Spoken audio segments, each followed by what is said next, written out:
생활 속 법률 히어로 이승우 변호사의 사건 파일.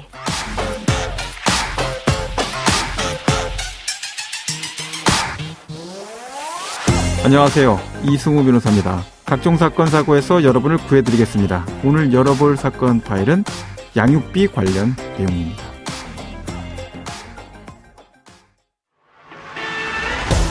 양육비 지급 의무를 제대로 이행하지 않는 사람의 출국 금지와 명단 공개, 또 형사처벌 등 제재를 강화할 수 있도록 제도를 손봐야 한다는 주장이 나왔습니다.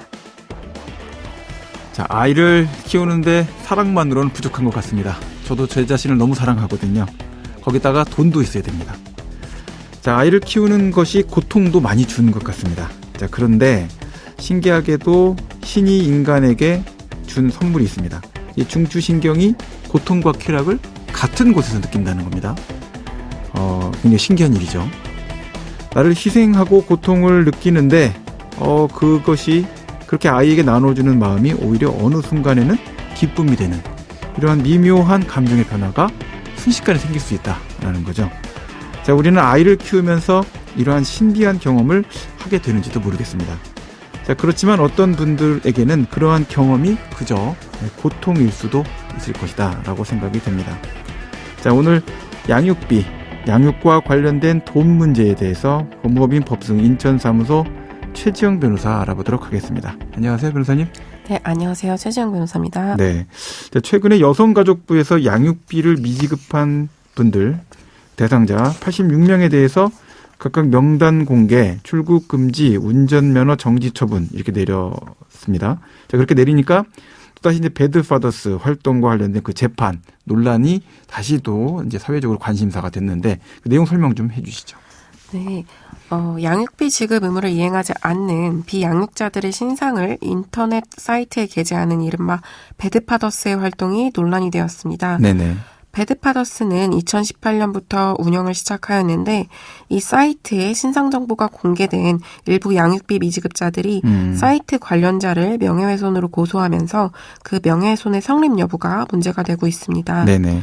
법원은 1심에서 이에 대해서 무죄를 선고했으나 2심에서는 이를 뒤집고 명예훼손의 점을 유죄로 판단하되 벌금형 100만 원의 형의 선고를 유예하는 판결을 내렸고 이에 대한 대법원의 판단은 아직 나오지 않은 상태입니다. 네네.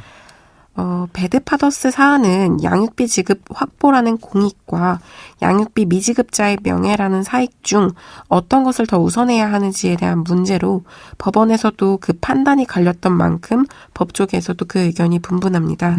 이게 이제 개인 사생활의 문제로만 본다면 항소심 판단이 맞을 수가 있겠죠. 근데 공익적 측면을 고려하고 진실한 사실을 공개했을 때 그게 명예훼손이 될 수 있느냐라고 관점으로 본다고 한다면 1심 판결이 또 맞는 부분이 있어서 대법원이 아마 심사숙고를 해서 결론을 내야 될 것 같다 생각이 드는데 배드파더스 활동이 논란이 되는 이유가 결국은 양육비가 양육 일방 부모 또는 그 자녀에게는 정말 필요한 돈 또 그를 위한 제도이기 때문이죠. 맞죠?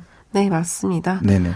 양육비 이행 확보 및 지원에 관한 법률, 줄여서 양육비 이행법에 따르면 양육비란 자녀를 보호 양육하는 데 필요한 비용을 말하며 예. 비양육부모는 양육부모와의 합의 또는 법원의 판결 등에 따라 정하여진 양육비를 양육비 채권자에게 성실히 지급하여야 한다라고 정하고 있습니다. 네네. 양육비는 미성년 자녀의 생존과 직결된 문제이고 미성년 자녀의 원활한 성장과 발달 그리고 교육을 위하여 필수적으로 보장되어야 하는 비용으로서 양육부모와 미성년 자녀의 최소한의 생활을 위한 조건이라고 할 수 있습니다. 예, 뭐 양육 관련돼서는 사실 돈 문제도 중요하지만 양육을 위해서 양육자와 미성년 자녀 상의 감정상의 공유 감정을 나눠줘야 되는 감정 노동의 문제도 사실은 관여되고 있어서 돈과 관련된 문제를 넘어서서 더 심각한 이런 쟁점이 되는 것 같다라고 생각이 드는데 자 그러면 현재 우리나라의 양육비 이행 제도는 어떻게 되어 있고 또 미지급을 했을 때 그러니까 양육비를 미지급했을 때 어느 정도 수위의 사회적 제재 또는 불이익이 가해지고 있는지를 좀 설명해 주시죠. 네, 일단 어떠한 제도가 있는지 먼저 살펴보자면 네. 가사소송법 상으로는 그 양육비 이행의 확보를 위해 민사집행법에 정해진 집행 방법 외에도 양육비 직접 지급 명령, 담보 제공 명령과 일시금 지급 명령, 예. 이행 명령, 과태료, 감치와 같은 제도를 두고 있고 네네. 양육비 이행법에 같은 경우 몇 차례 개정을 거쳐서 양육비 이행관리원의 직접 징수권, 예. 그다음에 운전면허 정지 처분, 출국 금지, 명단 공개 예. 등의 제도를 두고 있습니다. 네네. 특히 이 가사소송법상의 담보 제공 명령은 양육비를 정기금으로 지급하게 하는 경우에 가정법원이 양육비 채무자에게 상당한 담보를 제공할 걸 명하는 제도이고 예. 이를 위반하면 최대 1,000만 원 이하의 과태료가 부과될 수 있습니다. 네네. 또 일시금 지급 명령의 경우에도 이 명령을 받은 채무자가 정당한 사유 없이 이를 이행하지 않으면 최대 30일의 감치가 내려질 수 있습니다. 예. 또 가사소송법상 이행명령의 경우 정당한 이유 없이 이를 위반하면 1,000만 원 이하의 과태료가 부과될 수 있고 3기 이상 그 이행을 지체하면 30일의 범위에서 감치가 내려질 수 있습니다. 예. 자, 그 내용들 관련해서 뭐 여러 가지 제도들이 있는데 사실 이 명단이 공개되거나 또는 해당되는 사항 관련해서 여러 가지 설명들이 더 필요한 내용들이 있을 텐데 추가적인 설명들이 더 필요하신 내용들 좀 더 해주시죠. 네. 그리고 방금 말씀드린 그 감치 명령, 이 양육비 채무자가 감치 명령을 받았음에도 예. 이 양육비를 지급하지 않는 경우에는 여성가족부 장관은 그 채무자의 운전면허 정지 처분을 요청을 할 수 있고 예. 이 외에도 그 채무자 중 양육비 채무가 3,000만 원 이상이거나 양육비 채무를 3기 이상 이행하지 않은 사람에 대하여는 법무부 장관에게 그 출국 금지를 요청할 수 있게 되었습니다. 또 이 감치 명령에도 불구하고 양육비를 지급하지 않는 채무자에 대하여는 그 양육비 채무자의 명단을 공개할 수도 있게 되었습니다. 예.